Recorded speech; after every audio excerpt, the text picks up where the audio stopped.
Saludos a todos. En la clase de hoy lo que vamos a abordar es uno de mis temas favoritos, lo tengo que reconocer. Es como si estuviera esperando toda la primera mitad de la materia para poder llegar a este momento, que es el problema de la construcción del Estado en América Latina durante el siglo XIX, siempre estamos hablando, ¿no? Y cuando estamos hablando de una forma particular del Estado, que es lo que algunos llaman el Estado Nacional, en otras teorías es conocido como el Estado moderno. A esta altura la cuestión de la distinción entre tradicional y moderno ya ha recibido bastantes críticas por parte sobre todo de la sociología y hay una tendencia al abandono de esta dicotomía clásica en el análisis social. Entonces ya se habla más de Estado nacional y teniendo en cuenta que estamos hablando del siglo XIX, una forma particular del Estado Nacional que es el liberal, ¿no?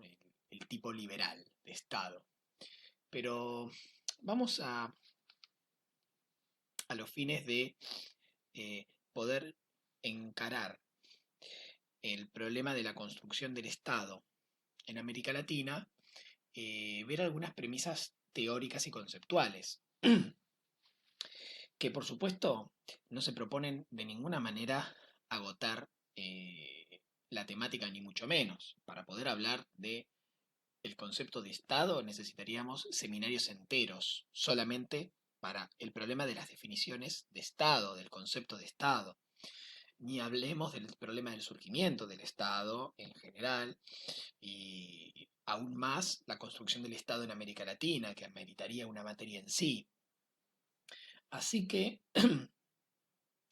a los fines de, nuestra, de nuestro programa y de los objetivos de la materia y de lo que es necesario que ustedes sepan a esta altura, vamos a dar algunos elementos para que se pueda comprender mejor el proceso general de construcción del Estado en América Latina y en particular el caso argentino.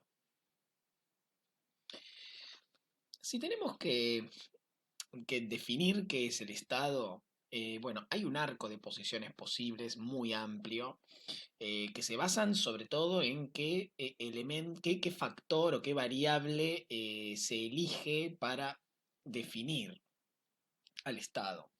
Eh, Esto es, por ejemplo, hay una acepción bastante familiar al mundo del derecho que tiene que ver con la definición del Estado como un ordenamiento jurídico, ¿no? Después hay otro amplio conjunto de eh, hipótesis que definen el Estado, digamos, o de teorías, mejor dicho, que definen el Estado en base a su condición de aparato y que en última instancia se dividen entre una corriente más instrumental respecto de a qué fines sirve ese aparato del Estado y otras teorías que ponen énfasis en la cuestión de la autonomía relativa del Estado y llevándolo un poco más allá, eh, el Estado como árbitro eh, que media entre intereses particulares a los fines de buscar el bien común, ¿no? Algo, una teoría más pluralista. Pero bueno, todas estas teorías que acabo de mencionar eh, respecto a, o coinciden, que respecto a el problema del Estado como aparato, coinciden en eso, en que lo consideran un aparato que apunta o a la dominación o a la organización o a la mediación o a todas esas cosas con distintos fines, pero siempre se trata de un aparato. Y por otro lado hay un conjunto de teorías que eh, refieren al Estado no como un aparato, no como un simple ordenamiento jurídico, sino como una relación social. Y esto, por supuesto, contiene la posibilidad del conflicto. O sea, el Estado como arena de disputa, como espacio donde se dirimen distintos proyectos políticos, donde hay distintas fuerzas en pugna, donde intervienen corporaciones. O sea, hay como hay un entramado de instituciones, organizaciones, agrupamientos que dentro del espacio que configura el Estado tienen conflictos, también realizan negociaciones y demás, pero no estaríamos hablando del Estado como un aparato, sino que estaríamos hablando del Estado como eh, un lugar institucional, digamos, institucionalizado, donde se dirimen las diferencias de distinta manera. Esos son como los tres grandes conjuntos desde mi punto de vista, ¿no? Eh, en los que se divide las formas de entender el Estado, las formas de definir el Estado. Ahora, ¿cuáles podríamos decir que son los pilares esenciales de la estatidad?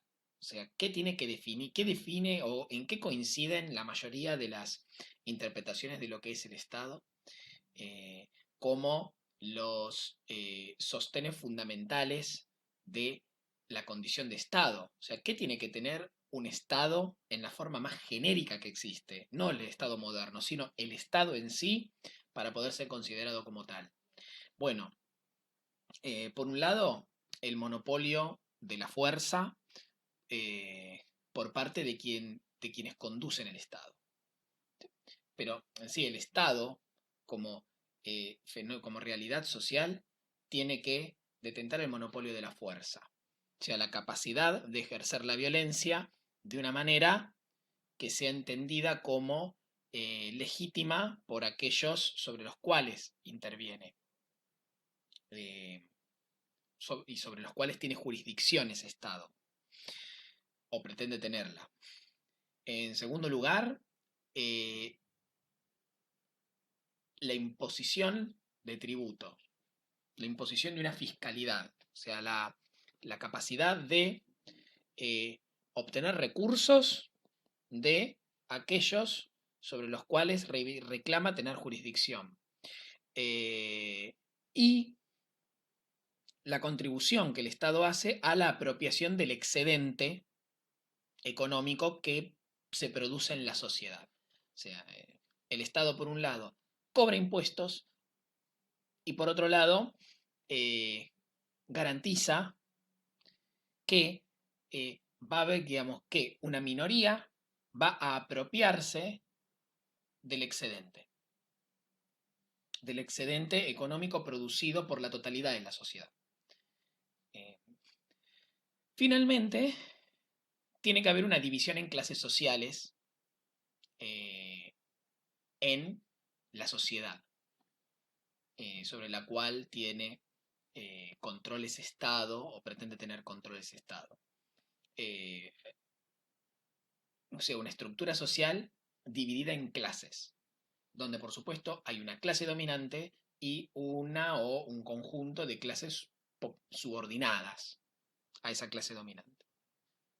El Estado serviría en última instancia a la reproducción de esa dominación. Esta es la cuestión, una cuestión fundamental.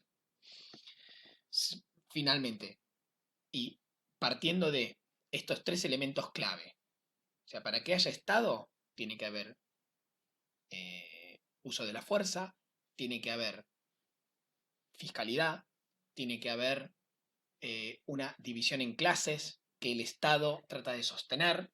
Eso implica que una minoría se apropia de la mayor parte del excedente que se produce, del excedente global que se produce en la sociedad. Ahora, ¿qué hace el Estado? O sea, ¿cuáles son las tareas, las funciones básicas, elementales de cualquier Estado que se pueden derivar de estos pilares fundamentales que acabamos de mencionar? Bueno, en primer lugar, el Estado siempre organiza el poder mediante un aparato de instituciones. O sea, más allá de cómo entendamos al Estado, es un ordenamiento jurídico, es una relación, es un aparato. Más allá de cómo lo consideremos, el Estado siempre implica construir un aparato de instituciones.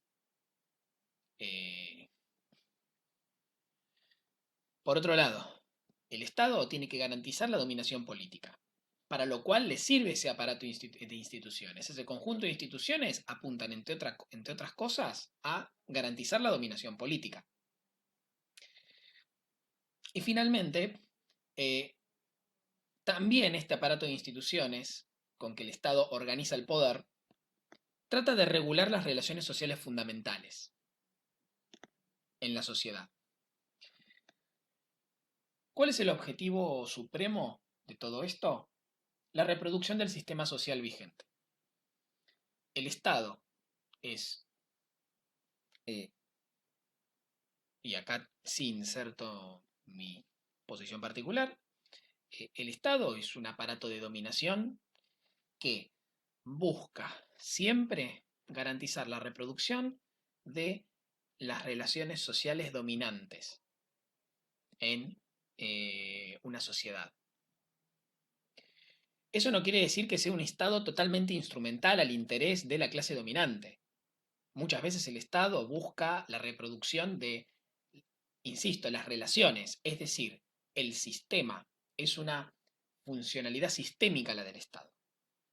Eh, Independientemente de que la clase dominante sea consciente o no de qué es lo que hay que hacer para reproducir el sistema. Muchas veces los integrantes de la clase dominante tienen como una crisis de conciencia de sus intereses y no terminan de, de coincidir en cuál tiene que ser el proyecto o cuál tiene que ser la política o la estrategia a llevar adelante para garantizar la reproducción del sistema que mejor puede servir a sus intereses. Y muchas veces persiguen su interés particular sin ver la totalidad y terminan poniendo en riesgo al sistema de esta manera.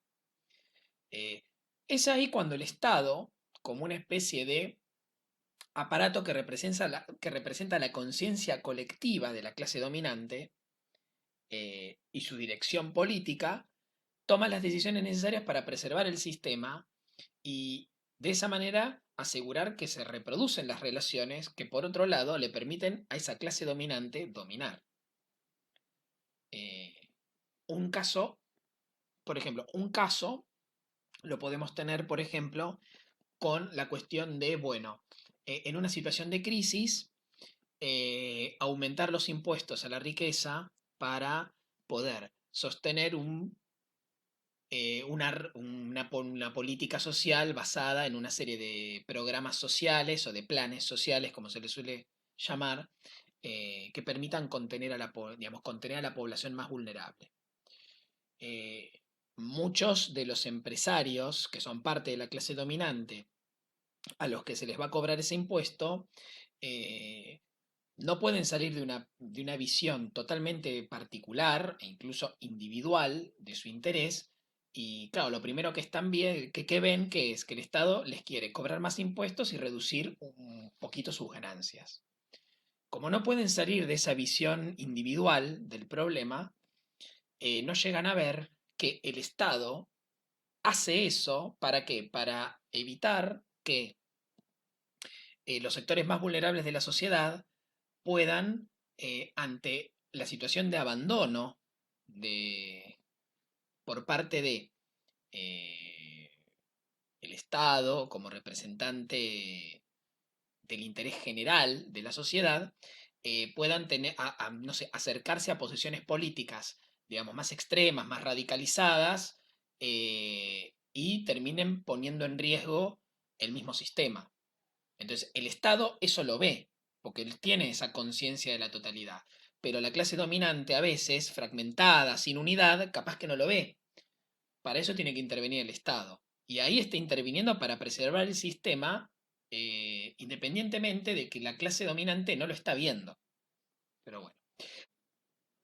Dados los elementos conceptuales para poder entender de qué hablamos cuando hablamos de Estado, tenemos que ir concretamente al tipo de Estado, a la forma de Estado a la que nos queremos referir.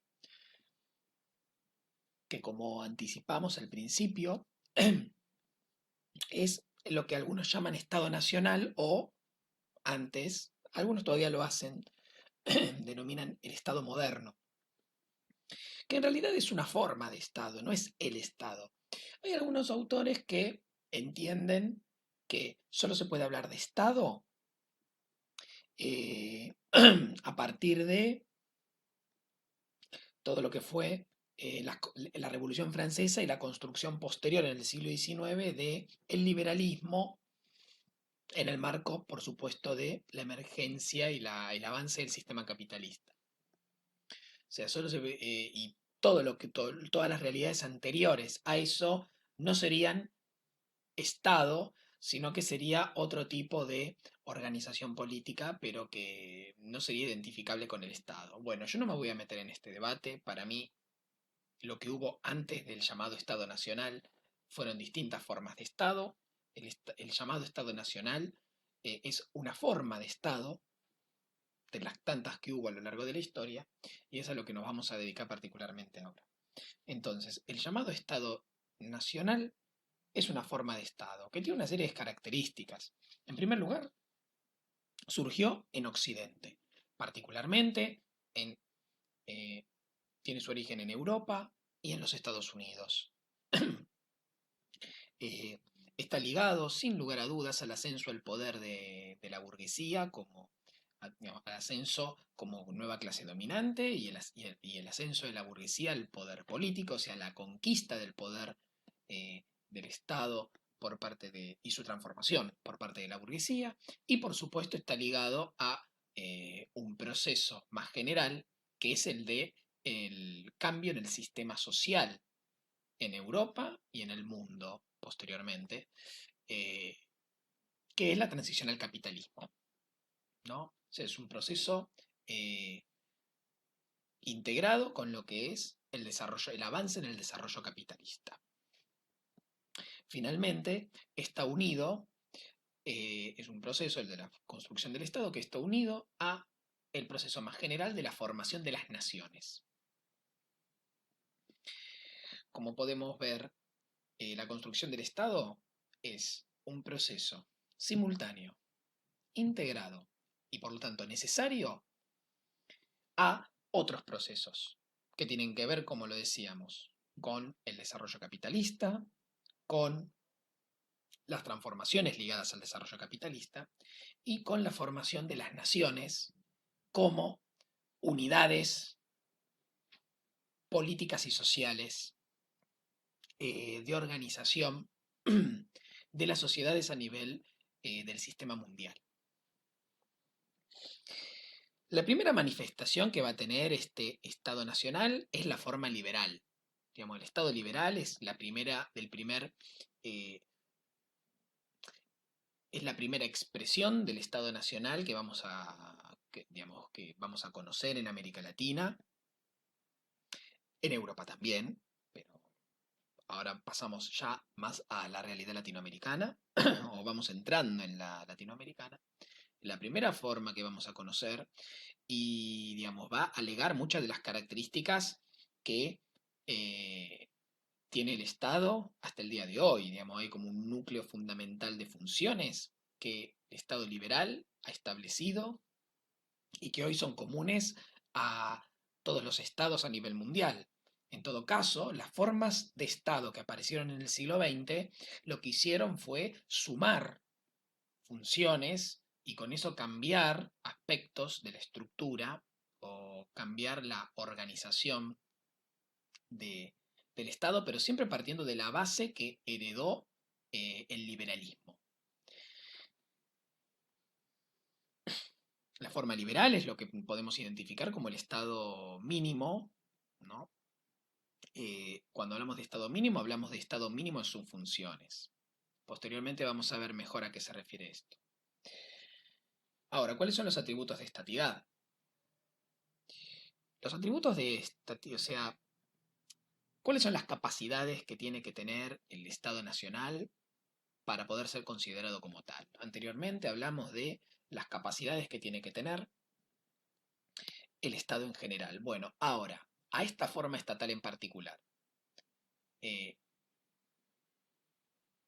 ¿qué atributos tenemos que encontrarle para poder decir efectivamente estamos frente a un Estado nacional?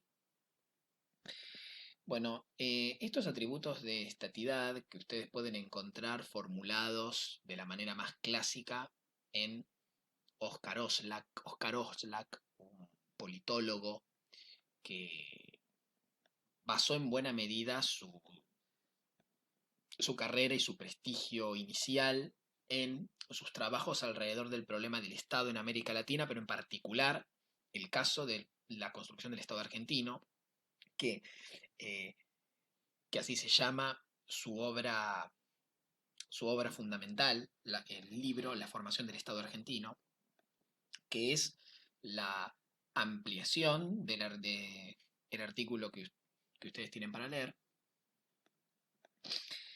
Eh, Estos atributos de estatidad son básicamente cuatro.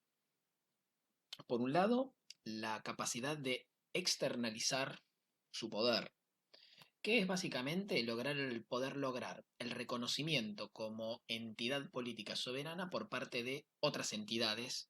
Es decir, un Estado, eh, para poder ser considerado como tal, tiene que estar reconocido por otros Estados. En segundo lugar, la institucionalización de su autoridad.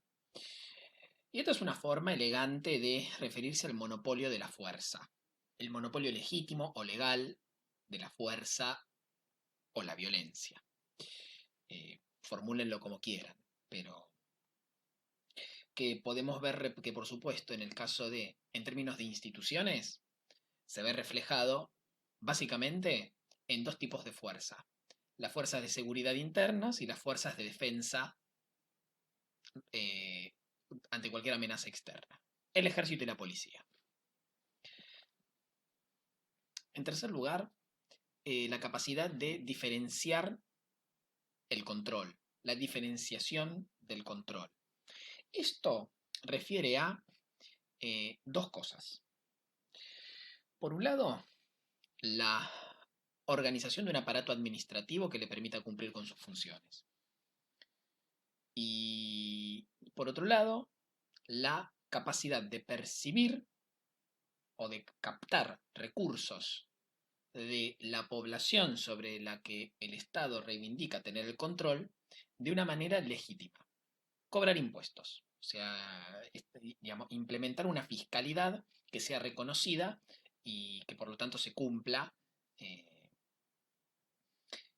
esta capacidad de cobrar impuestos. Finalmente, la llamada internalización de una identidad colectiva. Esto ha sido llamado por toda una corriente de investigadores como el proceso de nacionalización de las masas que se da en el siglo XIX, en algunos casos un poco más tardío, pero en algunos un poquito más temprano, pero en el grueso de los casos se dio a fines del siglo XIX, ¿no? Es el proceso a través del cual eh, el Estado, para lograr legitimidad como parte de su eh, construcción de legitimidad, lo que hace es, a través de una serie de elementos eh, y su transmisión mediante distintas instituciones, trata de construir una conciencia nacional, o sea, una identidad colectiva, le hace una conciencia nacional, o mejor dicho, eh, lograr la identificación de la población con un orden determinado que puede verse representado por una serie de símbolos, una serie de rituales, eh, un calendario determinado, distintos referentes, un relato con respecto a la historia de la región o a la historia de la unidad política en cuestión. Estos elementos, ¿no?, son la bandera, el himno, la historia nacional, eh, el calendario de fiestas cívicas o de fechas patrias, los distintos rituales a través de los cuales se conmemora cada uno y se celebra o se conmemora cada una de estas fechas, y por supuesto las instituciones a través de las cuales se introduce se internaliza esta identidad colectiva, por supuesto son instituciones en general, por excelencia, del Estado, son los famosos aparatos ideológicos del Estado. El más destacado hasta el día de hoy es el sistema educativo público, ¿no? Y privado también, porque en realidad el sistema privado también está regulado por el Estado, pero digamos, sería el sistema educativo, la escuela. La escuela es el principal vehículo de nacionalización de las masas. Antiguamente también era el ejército a través del servicio militar, pero bueno, eso habría quedado atrás. Grandes lineamientos del proceso de construcción del Estado en América Latina. Lo primero que podemos señalar es eh, que como todo proceso de construcción estatal estuvo atravesado por el conflicto. Ahora, ¿cuál era el conflicto particular en América Latina? Y el conflicto por el proyecto de unidad política post-revolucionaria. Y acá hay que tener en cuenta el punto de partida. Este es un proceso que se desarrolló entre aproximadamente 1820, o sea, cuando ya estaba prácticamente cerrado eh, el proceso de emancipación continental de América, o sea, la independencia en la mayor parte de los casos ya era un hecho o era inminente. De cualquier manera, el reino de España no tenía, ya no contaba con los medios necesarios para poder llevar adelante la recuperación por la vía de las armas de lo que habían sido sus colonias, y estaba bastante cerca, era inminente lo que iba la independencia de Nueva España, lo que hoy es México, y el Brasil. Así que más o menos para 1820 está cerrado el proceso. Los límites, y esto depende de cada caso, ¿ah? Hubo casos muy tempranos de construcción del Estado, como puede ser el caso de Chile, y hubo casos bastante tardíos, como pueden ser eh, la región de Centroamérica. Pero para poner una fecha límite que trate de englobar a la mayor cantidad de casos posibles, para 1890 estaría es, eh, finalizado el proceso, completo el proceso. Ahora, ¿cuál es el punto de partida? Y el punto de partida tiene que ver con las consecuencias de la revolución y guerra de independencia entre 1810 y más o menos 1820, que es la disolución del sistema colonial y las consecuencias de una situación de independencia, que casi inmediatamente después de haberse resuelto favorablemente en cada uno de los casos, tuvo su continuidad en una guerra interna por el proyecto, justamente el proyecto eh, eh, social que tenía que heredar, o mejor dicho, reemplazar a eh, el Estado colonial, el sistema colonial y las unidades político-administrativas en que se había organizado.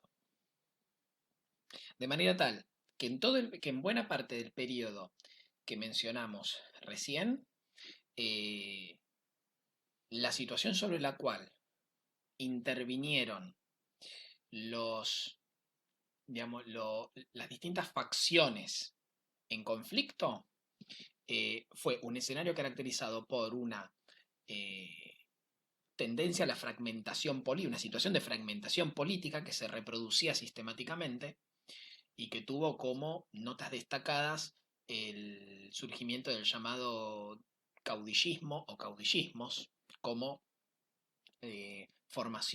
como forma de dominación política por excelencia hasta mediados del siglo XIX, y por otro lado las tendencias autonómicas o regionalistas, eh, en toda América Latina. Esto no fue exclusivo del Río de la Plata, de ninguna manera. Además de la fragmentación política, el problema de la desintegración del espacio económico. Digamos, el sistema colonial era un sistema con sus debilidades, pero integrado alrededor de una serie de objetivos, ¿no? Que por supuesto eran objetivos establecidos por la potencia colonizadora, en el caso de América Latina, fundamentalmente los reinos de España y Portugal. O sea, eran objetivos impuestos por estas potencias europeas, y el sistema económico estaba organizado en función de ellas, de la satisfacción de esos intereses.